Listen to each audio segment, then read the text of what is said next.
Les premières évocations de l'archer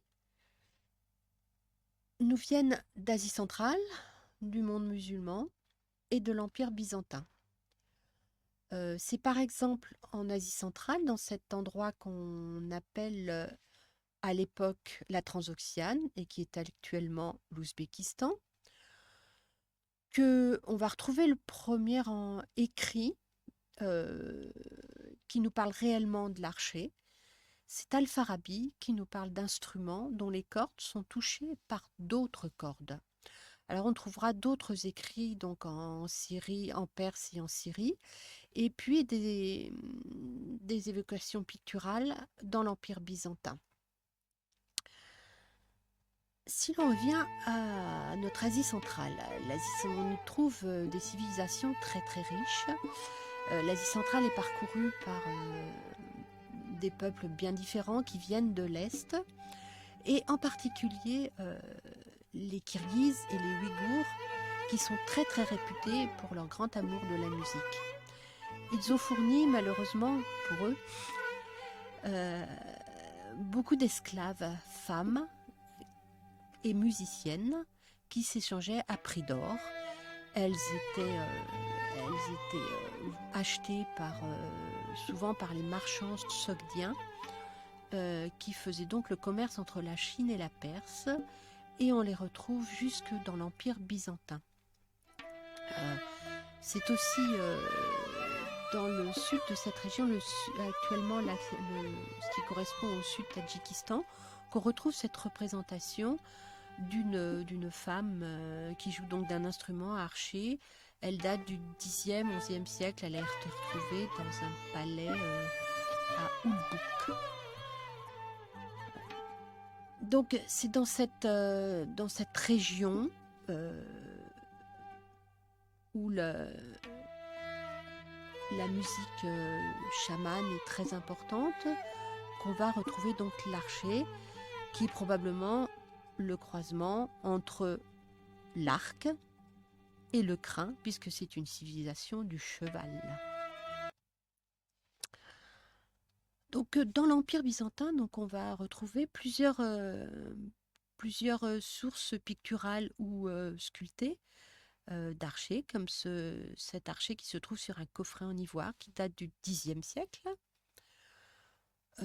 Cette fresque où on voit un archer qui, dans les mains d'un musicien qui joue d'une vielle là tenue, disons, à bras, alors que l'autre était probablement tenu, comme on dit maintenant, d'agamba, en tout cas en position verticale.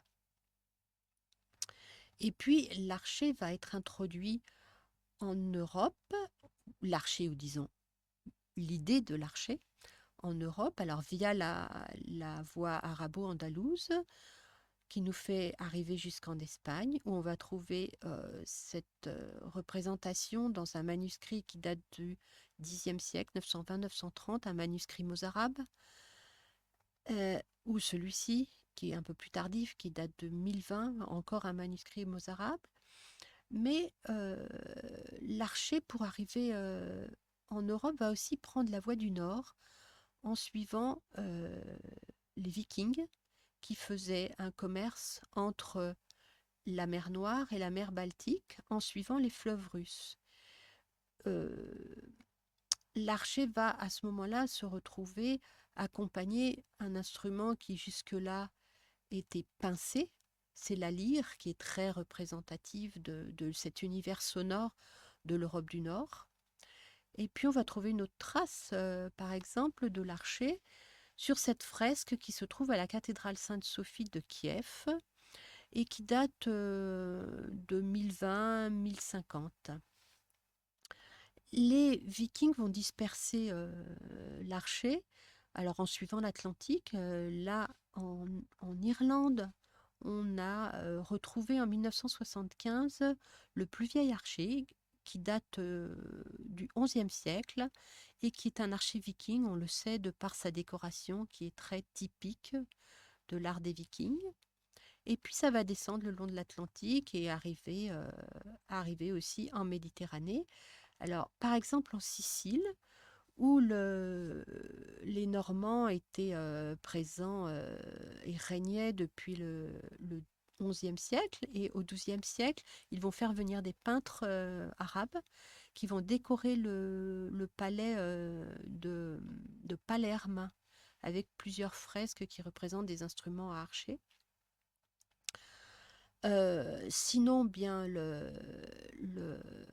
l'archer va aussi suivre les voies commerciales, par exemple celles qui relient différents ports italiens comme Venise, Gênes, Pise, avec le Levant.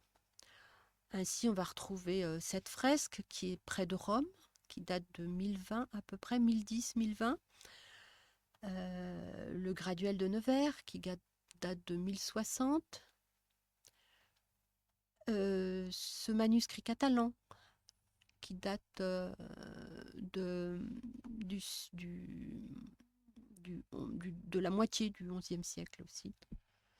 Voici donc l'archer introduit dans l'univers européen, chrétien, et qui va désormais accompagner cet instrument qu'on appelle la vielle jusqu'au XVIe siècle.